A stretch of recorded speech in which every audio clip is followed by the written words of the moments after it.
أعوذ بالله من الشيطان اللعين الرجيم. بسم الله الرحمن الرحيم. الحمد لله رب العالمين.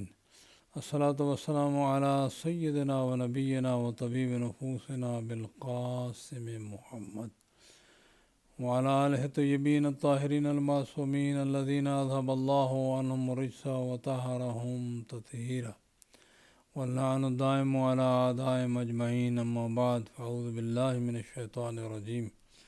بسم الله الرحمن الرحيم. هو الذي يصوركم في الأرحام كيف يشاء لا إله إلا هو العزيز الحكيم.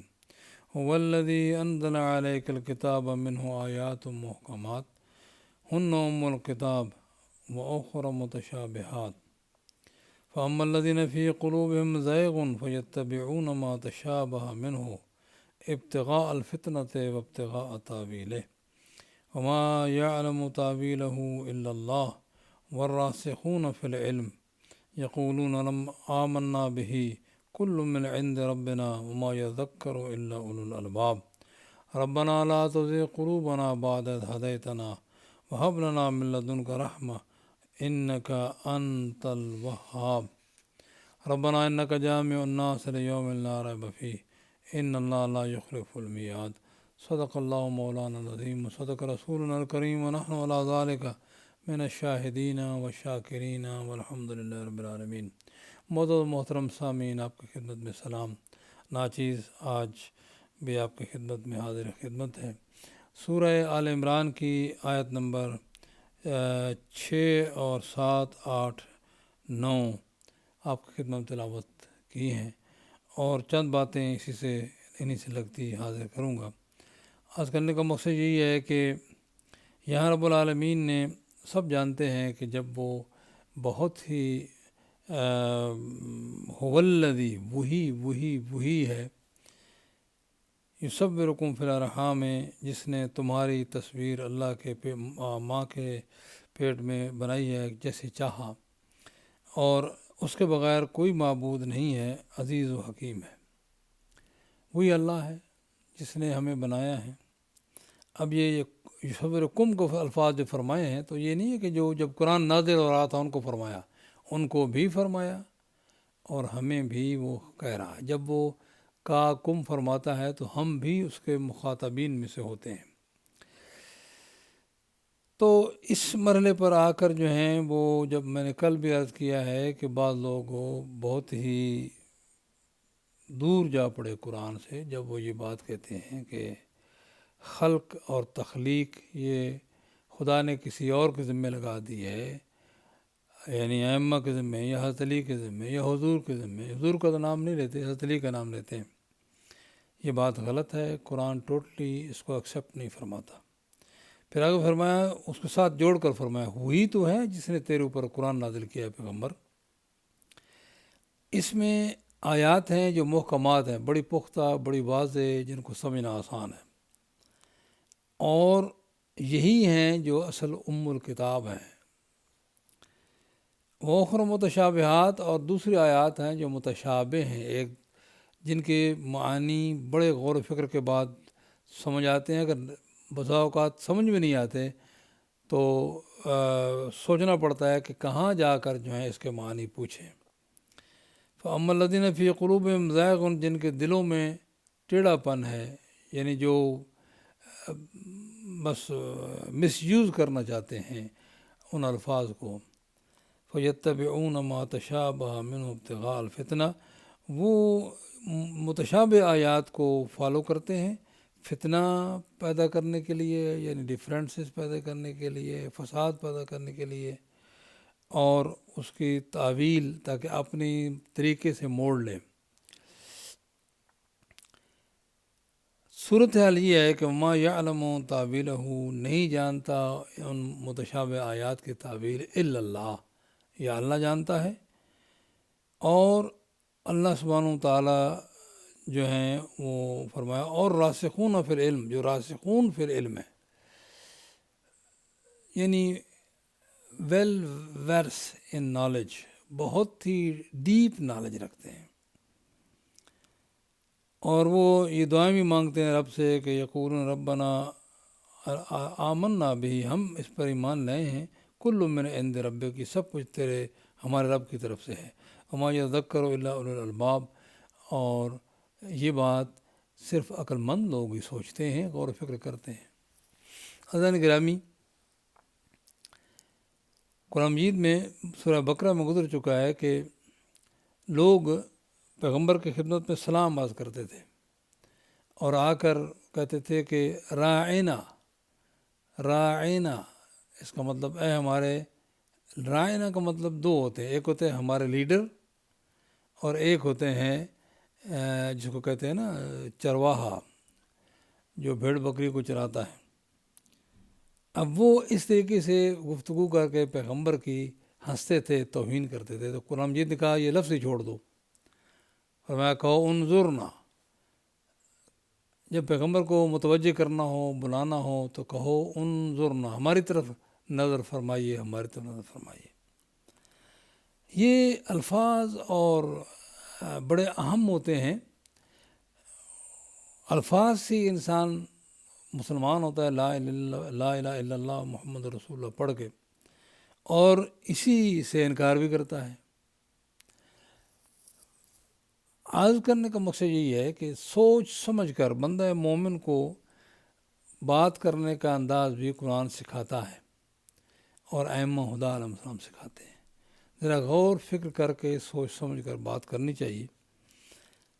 کچھ آیات تو ہیں بڑی واضح طور پہ سمجھ آتی ہیں۔ اب یہ بات کس کو سمجھ نہیں آتی کہ قرآن فرما رہا ہے کہ انسان کی تخلیق میں کوئی شریک نہیں سوائے اللہ کے، سوائے اللہ سبحانہ وتعالیٰ ذات ہی خلق فرماتی ہے، اس نے جو نظام بنا اس کے مطابق تخلیق ہوتی ہے۔ اب یہاں کوئی کہے کہ کوئی قصیدہ کہے یا بڑا جناب کہ حضرت علی کہہ رہے ہیں کہ خدا نے مجھے تخلیق پر جو ہے وہ کل بھی میں نے عرض کیا، یہ ہمارے ہاں قصیدے بسا اوقات بالکل بغیر سوچے سمجھے، نہ قرآن کا پتہ نہ حدیث کا پتہ، اور سننے والے بھی اس پر اتنے نعرے لگاتے ہیں، ان کو خیال نہیں آتا کہ کہنے والا، کیونکہ معلومات نہیں ہے نا، معلومات نہیں، اصل مسئلہ یہ معلومات نہیں ہے۔ کہنے والا کیا کہہ رہا ہے؟ خدا نے مجھے تخلیق پر مقرر فرمایا ہے، ماں کے پیٹ میں تصویر میں بناتا ہوں، میں حیدر ہوں، میں حیدر ہوں، صریحاً قرآن کے خلاف ہے۔ اس طرح بہت سے ایسے قصیدوں کے الفاظ بھی ہیں، اب اس پہ بات جائیں تو کوئی کسی کی شیشہ قلب پہ ٹھیس نہ لگ جائے۔ قصیدہ ہے تو بندہ مگر لگتا ہے یزداں کی طرح، ہے تو بندہ مگر لگتا ہے یزداں کی طرح۔ قرآن فرماتا ہے لیسا کمثلہ شیء، ائمہ فرماتے ہیں تیری ذات جیسا کوئی نہیں۔ مولا علی فرماتے ہیں نبی اللہ کے خطبے میں، جیسے کل بھی میں نے عرض کیا ہے، کہ اس نے مخلوق کو آپس میں مشابہ پیدا کر کے یہ دلیل بنائی ہے کہ اس کے مشابہ کوئی بھی نہیں، لا شبیہ لہ ولا نظیر لہ۔ پتہ نہیں لوگ کس طرح کہہ دیتے ہیں جرأت کے ساتھ، اور آگے سے ایک مجمع بیٹھا ہوتا ہے کہ خدا نما ہے، حضرت علی علیہ السلام خدا نما ہے۔ یہ اردو کا جملہ ہے، آپ بھی سمجھتے ہیں، میں بھی سمجھتا ہوں۔ خدا نما ہونے کا مطلب یہ ہوتا ہے کہ وہ اللہ کی طرح ہیں۔ کتنا غضب ہو گیا کہ یہ جملے جو ہے نا وہ شیعی سٹیج سے، یہ جن کا امتیاز یہ ہے کہ وہ آل محمد کے ماننے والے ہیں، اور جو توحید مولا علی علیہ السلام نے پیش فرمائی ہے، نظریہ توحید قرآن کے ساتھ ساتھ، وہ پیغمبر کے بعد مولا علی علیہ السلام سے بڑھ کر کوئی نہیں بیان کر سکتا۔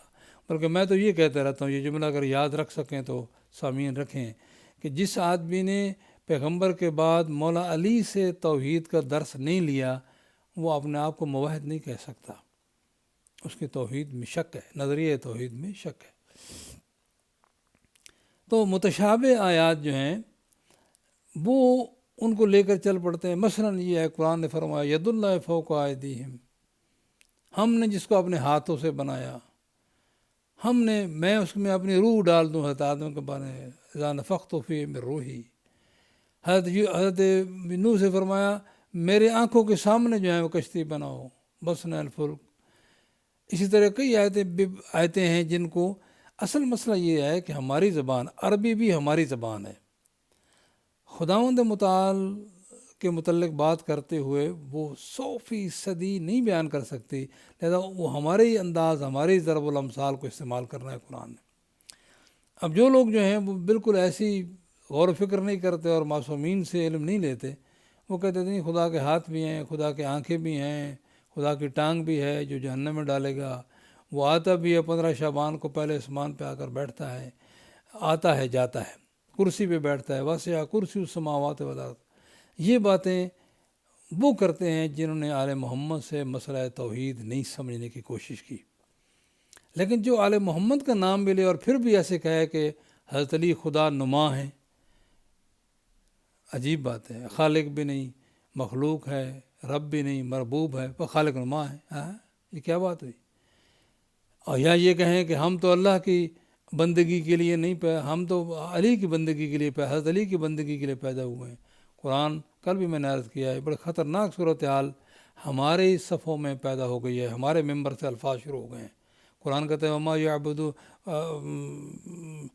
اللہ سبحانہ و تعالیٰ نے جن و انس کو اگر پیدا فرمایا ہے تو اپنی عبادت کے لیے پیدا فرمایا ہے۔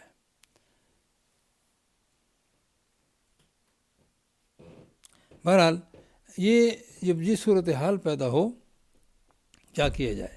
پھر وہی بات قرآن کی طرف، اور ہمارے پاس 2 اور ایسی کتابیں ہیں، یقین جانیں کہ اور کسی چیز کے بارے میں، حدیث کی روایت کے بارے میں شک ہو سکتا ہے کہ یہ ممکن ہے راوی صحیح نہ ہوں، یا یہ ہے کہ حدیث کے الفاظ قرآن سے ٹکراتے ہوں، مگر 2 کتابیں ایسی ہیں کہ ہمارے علماء یونانی مسئلے ایگری کرتے ہیں اور اجتماع ہے کہ نہج البلاغہ اور صحیفہ سجادیہ کلام امام ہے۔ ہم کیوں نہیں اس طرف متوجہ ہوتے؟ ہم کیوں نہیں وہاں سے جا کر لیتے کہ مولا نے توحید کو مسئلہ کیسے سمجھایا ہے؟ میں تو ہمیشہ کہتا رہتا ہوں کہ 184 خطبہ ہے جو مفتی صاحب کی جو ترجمہ شدہ ہے، اور پہلے بھی پرنٹ ہو چکا ہے، مولانا مقبول حسن الوی صاحب نے بھی افکار اسلام نے پرنٹ کرایا بڑے اچھے طریقے سے۔ 184 نمبر خطبہ جو ہے اس خالصتاً توحید بیان ہے، ذرا اس میں غور کرنے میں کیا حرج ہے؟ بہرحال تشابہ اور متشابہ جو اور بپنا آیتیں ہیں جو بڑی محکم ہے، آسانی سے سمجھ آ جاتی ہے، ہر بندہ سمجھ سکتا ہے۔ اور اس کے اور بھی بعض چیزیں ایسی ہیں کہ قرآن مجید کوئی ایسے نہیں ہے کہ یہ کتاب کائنات ہے، اللہ کا کلام ہے، انسانوں کی کلام سے مقابلہ میں نہیں ہو سکتا، لیکن یہ کلام ایسے ہی ہے انسانوں کے کلام کے مقابلے میں کہ جیسے اللہ جل شانہ کی ذات ہے مخلوق کے مقابلے میں، یعنی ذرا اگر اس طرح سوچا جائے تو متشابہ کو اس لیے لے لیتے ہیں۔ مثلا ایک صاحب کہہ رہے ہیں جی یہ ہمارے ممبر سے ہو رہا ہے کہ جی جناب جبرائیل لے کر آئے پیغمبر کی خدمت میں قرآن مجید، لیکن یہ قرآن جو ہے یہ کسی اور پہ پہلے نازل ہوئی اور وہاں سے جناب جبرائیل لے کر آئے، یعنی جو لیلۃ القدر ایک حدیث کہیں ملتی ہے کہ جناب سیدہ کی مثال لیلۃ القدر کی طرح ہے، اور لیلۃ القدر کا کسی کو پتہ نہیں، اس کا مقام بھی بڑا بلند ہے۔ اور اسی طرح جناب زہرا تشبیہ ہے، تشبیہ میں یہ ہوتا ہے کہ ساری باتیں نہیں کہی جاتی، ساری باتیں اس میں نہیں آتی۔ حضرت علی شیر خدا ہے، کیا ساری صفات شیر کی حضرت علی میں ہیں؟ غلط بات ہے، آدمی جو ہے کفر تک چلا جائے گا۔ صرف ایک سمجھانے کے لیے کہ شیر کی شجاعت جو ہے اس کی مثال دے کر حضرت علی کی شجاعت کو سمجھایا جاتا ہے، شیر خدا یہ بات کہتے ہیں، سب لوگ کہتے ہیں۔ اب اس سے یہ نہیں ہے کہ حضرت علی استغفر اللہ 100% شیر کی طرح ہو گئے۔ اب وہ ایک بات لے لی اور لے کر جو ہے اس کو جو پازیٹیو تشبیہ کی بجائے اس کو یعنی کہتے ہیں کہ جناب زہرا پہ پہلے قرآن نازل ہوا پھر حضرت جبرائیل کے پاس لے کر آئے حضور کی طرف، کیا غلط باتیں ہیں۔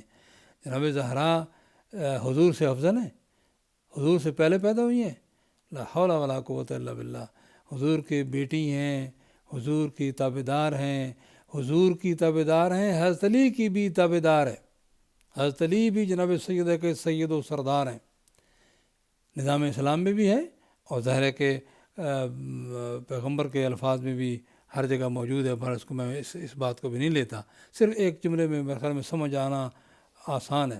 تو یہ بات کیسے چل جاتی ہے؟ اور لوگ نعرے لگا رہے ہیں اور ایک آدمی امامے میں جو ہے یہ باتیں کر رہا ہے بیٹھ کر۔ سچی بات ہے، اس پر میں جو عرض کرنا چاہتا ہوں یہ ہے کہ قرآن، ہر آدمی اپنے گریبان میں جا کے، قرآن ہمارے ہاتھوں سے نکل گیا ہے، ہم نے پڑھنا چھوڑ دیا ہے، ہم قرآن کی مثالوں کو سمجھنا چھوڑ دیا ہے۔ کہیں مشکل آئے تو ہمیں اہل بیت علیہ السلام کی طرف رجوع کرنا ہماری عادت نہیں رہی۔ اب میں صرف بات کون جانتا ہے جی؟ اللہ کی ذات جانتی ہے۔ اچھا، اللہ سے آپ بات کر سکتے ہیں؟ نہیں، میں نہیں کر سکتا، آپ نہیں کر سکتے۔ اللہ کس کو بتاتا ہے؟ کیونکہ یہ کلام ہے، اللہ کا کلام ہے، اور کلام جو ہوتا ہے اس میں الفاظ آ جاتے ہیں، خواہ انسان کا بھی کلام، اس کا کئی مطلب نکل سکتے ہیں۔ آپ دیکھیں کہ جن لوگوں نے علامہ اقبال کی کتابوں کی تشریح کی ہے، ان کے شارحین نے کئی مطلب نکالے ہیں۔ کسی نے کہا یہ مطلب بنتا ہے، کسی نے کہا یہ مطلب بنتا ہے۔ اب وہاں علامہ اقبال ہی بتا سکتا ہے کہ میرا مطلب یہ ہے، یا کوئی بھی متکلم ہے وہی کہہ سکتا ہے کہ میرا مطلب یہ ہے۔ اس کے علاوہ کوئی بھی کہے گا تو وہ جو سمجھے ٹھیک ہے، لیکن ان کا متکلم کا مطلب کیا ہے؟ اب اللہ سبحانہ و تعالیٰ سے ہم تو بات نہیں کر سکتے نا، وہ ہمارے ساتھ بات کرتا ہے انسانوں سے، ڈائریکٹ کوئی بات نہیں فرماتا۔ اب مشکل آ گئی قرآن مجید کی بات سمجھنے میں، تو کون ہے وہ لوگ؟ قرآن مجید صرف بتایا راسخون فی العلم۔ اب راسخون فی العلم بھی امتحان میں ڈال دیا ہمیں کہ راسخون فی العلم جانتے ہیں، الا اللہ والراسخون فی العلم۔ یا اللہ، یہ راسخون فی العلم کون ہے؟ آسان ہے، اگر ہم اس کو، چونکہ قرآن پیغمبر پر نازل ہوا ہے، پیغمبر اور اہل بیت پیغمبر سے پوچھیں کہ راسخون فی العلم کون ہے، تو بات سے سمجھ آ جائے گی۔ اگر ہم ٹرائی کریں گے، وہ فلاں آدمی جو ہندوستان سے آیا یا پاکستان میں، وہ جو بڑی پگڑی والا، بڑی داڑھی والا اور بڑی باتیں کرنے والا، تو وہ راسخون، اگر ہر عالم دین کو راسخون فی العلم سمجھا جائے تو پھر جو اختلاف ہے اس وقت مسلمانوں کے اندر، میرے خیال میں اس کا سبب قرآن ہے۔ حالانکہ قرآن تو آئے وَاعْتَصِمُوا بِحَبْلِ اللَّهِ جَمِيعًا وَلَا تَفَرَّقُوا، سارے اللہ کے رسی کو جو ہے وہ تھام لو اور تفرقہ نہ کرو۔ علماء ماشاءاللہ اس معاملے میں ہر چیز پر اتفاق ہوگا، یعنی وہ کیا کہتے ہیں کہ ایک چیز پر سب کا اتفاق ہے کہ انہیں ضرور اختلاف کرنا ہے۔ علماء میں اختلاف جو ہے وہ، اچھا یہ بھی فطری ہے، میں مذمت نہیں کر رہا۔ ایک آدمی خود سوچنا شروع کرے گا اور اس کے پاس نہ جائے گا جس کا کلام ہے، تو وہ اختلاف میں رہے گا، اور پھر بسا اوقات وہاں سے بھی اگر چونکہ حالات نے اجازت نہیں دی، پیغمبر کے بعد اہل بیت سے لوگوں نے استفادہ نہیں کیا، مسائل مشکل آ جائے، تو اس میں بھی اتنی مشکل نہیں ہے کہ انسان اس میں آپس میں الجھے۔ بہرحال راستہ موجود ہے ہمارے لیے جو کافی ہے راستہ۔ تو راسخون فی العلم کون ہے؟ یہ سارے علماء تو ہو نہیں سکتے۔ اللہ کس کو ذمہ داری دے گا کہ تم ہی میری بات کو بتا سکتے ہو، جو تم بتاؤ گے وہی میرا مطلب ہے؟ اس کا مطلب کچھ مخصوص لوگ ہیں، انہیں پہلی ذات بابرکات جس کا نام ہے محمد رسول اللہ، وہ اللہ کے رسول ہیں۔ پھر رسول اللہ نے فرمایا قرآن اور میری اہل بیت، اس کا مطلب پیغمبر کی اہل بیت ہیں۔ اہل بیت کے بارے میں سوچو تو کون ہے؟ سیدھی بات ہے، اس وقت امام علی علیہ السلام، جناب زہرا، امام حسن، امام حسین تھے۔ اور پھر اسی انداز سے فرمایا 12 اوصیاء، 12 ائمہ، یعنی حضرت علی سے لے کر 12ویں تک، وہ جو قرآن مجید جو ہیں راسخون فی العلم میں وہ جو بات کرتے ہیں، وہ یہی کہتے ہیں ہمیں رسول اللہ نے بتایا۔ رسول اللہ فرماتے ہیں مجھے رب جلیل نے بتایا، یعنی جناب جبریل اور رب جلیل نے بتایا۔ یہی لوگ ہیں جو اتھارٹی رکھتے ہیں، راسخون فی العلم بھی ہیں رب کی طرف سے، کہ وہ جو بیان کریں گے وہ بیان حقیقتاً رب العالمین کا مطلب وہی ہوگا، چونکہ متکلم ہوا ہے۔ جیسے آپ دیکھیں کہ امام حسین عسکری کے زمانے میں ایک کندی جو ہے وہ فلسفی تھا، فلاسفر، وہ بیٹھ گیا اس بات کے لیے کہ میں قرآن مجید میں تضاد ثابت کرتا ہوں۔ جب امام حسین السلام کو پتہ چلا، جو ایک بڑا آدمی تھا، ایک شاگرد کو بھیجا اس کی خدمت کرو، اس مردود کی خدمت کی اور اس حد تک پہنچ گیا کہ اس کا ٹرسٹ لے لیا۔ وہ اس نے ایک دن بتایا کہ میں قرآن مجید میں کنٹراڈکشن اور تضاد ثابت کر رہا ہوں۔ اس نے ایک جملہ اپنے امام کو سیکھا، اس کے سامنے رکھا کہ اگر متکلم یہ کہہ دے تو یہ سمجھا اس کا مطلب وہ نہیں ہے میرا، پھر کیا جواب ہے تیرا؟ وہی ہکا بکا رہ گیا. کہنے لگا یہ تیرا کلام ہے. تو انہوں نے کہا کوشش کی ذرا تھوڑا سا بدلنے کی ادھر ادھر بھی تاکہ چلے میں نہ کہوں سیدھا. جب اس نے اصرار کیا تو کہا کہ یہ ابن رضا امام حسن عسکری السلام کا کلام ہے. کہنے لگا اب تو سچ کہتا ہے, یہ وہی یہ کہہ سکتے ہیں, دوسرا کوئی یہ کام نہیں کر سکتا. تو عزیزان گرامی, ان کو اللہ سبحانہ و تعالیٰ نے اور پیغمبر نے اعلان بھی کیا, انی تارک فیکم مستقلین کتاب اللہ و عترتی اہل بیتی. یہ اعلان جو تھا اس کا مطلب یہی ہے کہ اللہ کی کتاب میں کوئی مسئلہ سمجھنا ہے, ویسے واضح باتیں بے پناہ ہیں, لیکن اگر کوئی مسئلہ سمجھ نہ آئے اس کی تفصیل آپ حضور موجود ہیں تو ان سے پوچھو. حضور نے فرمایا اگر میں نہیں ہوں تو علی سے پوچھو. اور مختلف اینگل سے مولا علی کے بارے میں فرمایا. وہ فرمانا مقصد یہ نہیں تھا کہ میرا داماد ہے, میرا کزن ہے, بلکہ امت کی ہدایت کے لیے تھا کہ اگر امت کو کوئی مسئلہ درپیش ہو تو علی ابن ابی طالب سے پوچھو. اب بتائیے علی صاحب کیا کہتے ہیں؟ نہج البلاغہ میں آپ کے خطبے میں یہ جملہ موجود ہے کہ وہ لوگ کدھر گئے. یہ خطبہ نمبر ہے 142, آپ ذرا دیکھیے گا کہیں موقع مل جائے تو. فرماتے ہیں این الذین زعموا انہم راسخون فی العلم, کہاں گئے وہ لوگ جو کہتے تھے کہ ہم راسخون فی العلم ہیں, دوننا ہمارے بغیر, کذباً جھوٹ بولتے ہوئے, و بغین ہمارے اوپر بغاوت کرتے ہوئے یہ دعویٰ کیا کرتے تھے کہ ہم راسخون فی العلم ہیں. سبحان اللہ, لاکھوں درود و سلام ہوں علی کی تیری ذات پر. راسخون فی العلم محمد علیہ السلام ہے, اور وہ جو بتائیں گے وہ اللہ سبحانہ و تعالیٰ نے ان کے ذمے یہ لگا رکھا ہے کہ تم جو مطلب بتاؤ گے وہ میرا مطلب وہی ہوگا. تو یہاں عزیزان گرامی ہر جگہ آپ سوچیں اور غور فکر کریں کہ ائمہ نے کون سی بات نہیں بتائی.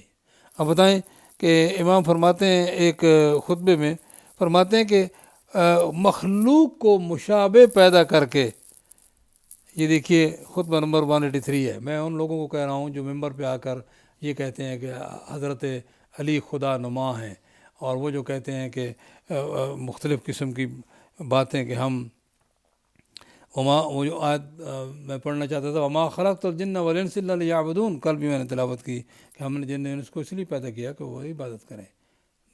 وہ حضرت علی کی اطاعت ہے, ان کی اتباع ہے, عبادت اللہ سبحانہ و تعالیٰ کی ہے. یہ نہیں کہنا چاہیے کہ حضرت علی خدا نما ہے. اب دیکھیے توجہ فرمائیے, چند جملے ہیں. بسم اللہ الرحمن الرحیم, الحمدللہ الذی لا تدرکہ الشواہد ولا تحویہ المشاہد ولا تراہ النواظر ولا تحجبہ السواتر الدال علی قدمہ بحدوث خلقہ. میں ترجمہ پڑھتا ہوں. ساری حمد و ستائش اس اللہ کے لیے ہے جسے حواس نہیں پا سکتے, نہ جگہ اسے گھیر سکتی ہیں, نہ آنکھیں اسے دیکھ سکتی ہیں, نہ پردے اسے چھپا سکتے ہیں. وہ مخلوقات کے نیست یعنی ختم ہونے کے بعد بھی وہ ہے, ہمیشہ سے ہونے کا اور اپنے ہمیشہ ہونے کا اس نے دلیل بنائی ہے کہ یہ مخلوق ختم ہو جائے گی. مخلوق کے بے حدوث سے یعنی مخلوق کو حادث بنا کر اپنے قدیم ہونے کی دلیل بنائی ہے. وبحدوث خلق ہی علی وجود, اور اپنے وجود پر یہ دلیل قرار دیا ہے کہ کوئی تو ہے جو ان کو لا رہا ہے اور ان کو لے جا رہا ہے. اب اشتباہہم, یہ جملہ ذرا غور سے سنیں, وہ لوگ جو حضرت علی علیہ السلام کو خدا نما کہتے ہیں.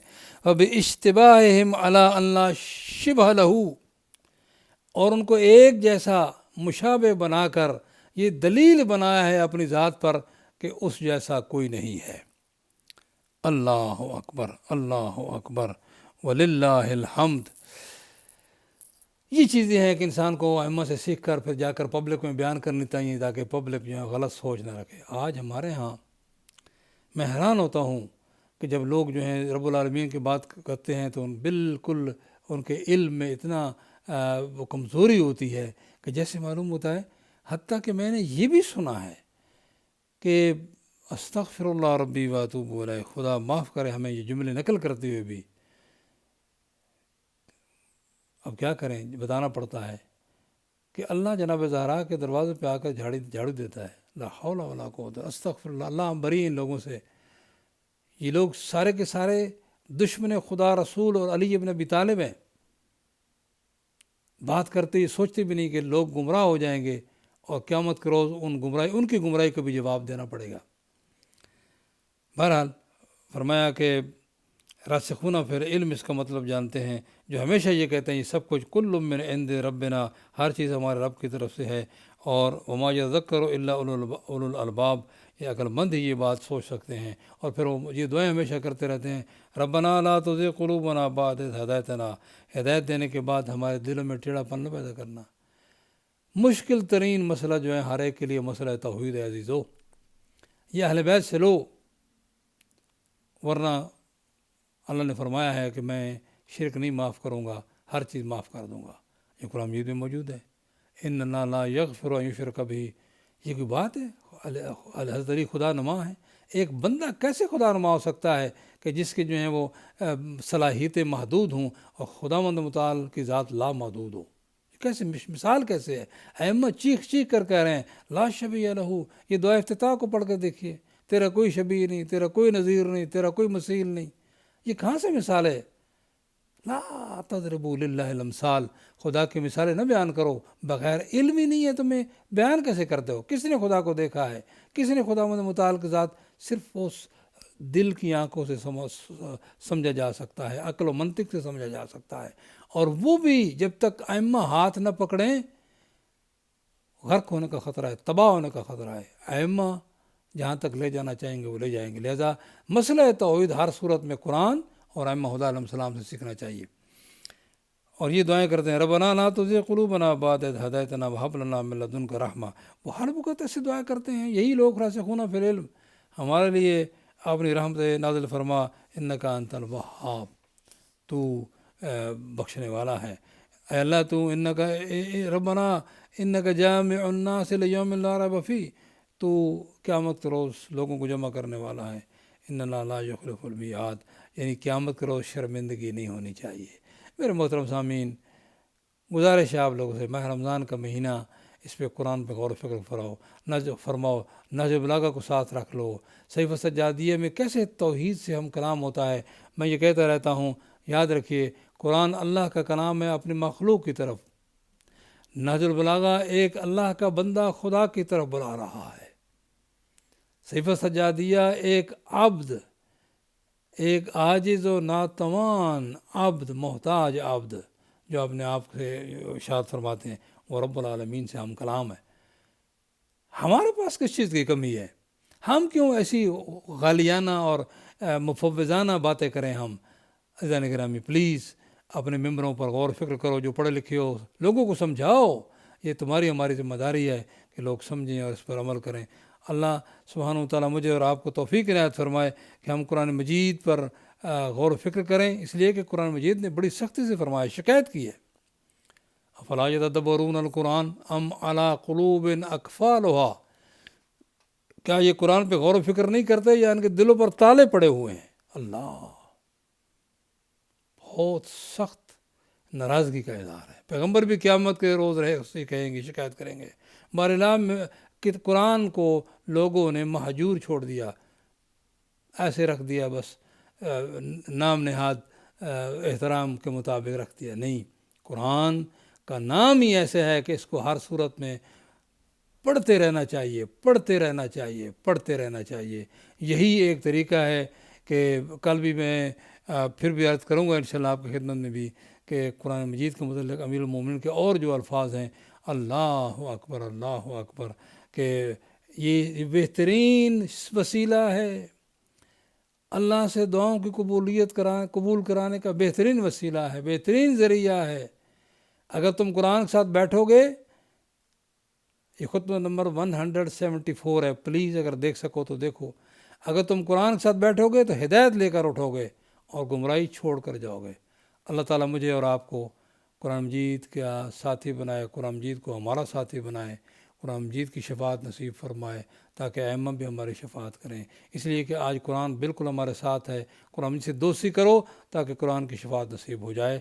اور میں آپ کے لیے دعا کرتا ہوں، آپ میرے لیے دعا کریں، اللہ اس مصیبت سے بچائے اور خداوند متعال تمام مخلوق اور انسانوں کو اور خصوصاً مومنین کی جان مال کو بچائے۔ والسلام علیکم ورحمۃ اللہ وبرکاتہ۔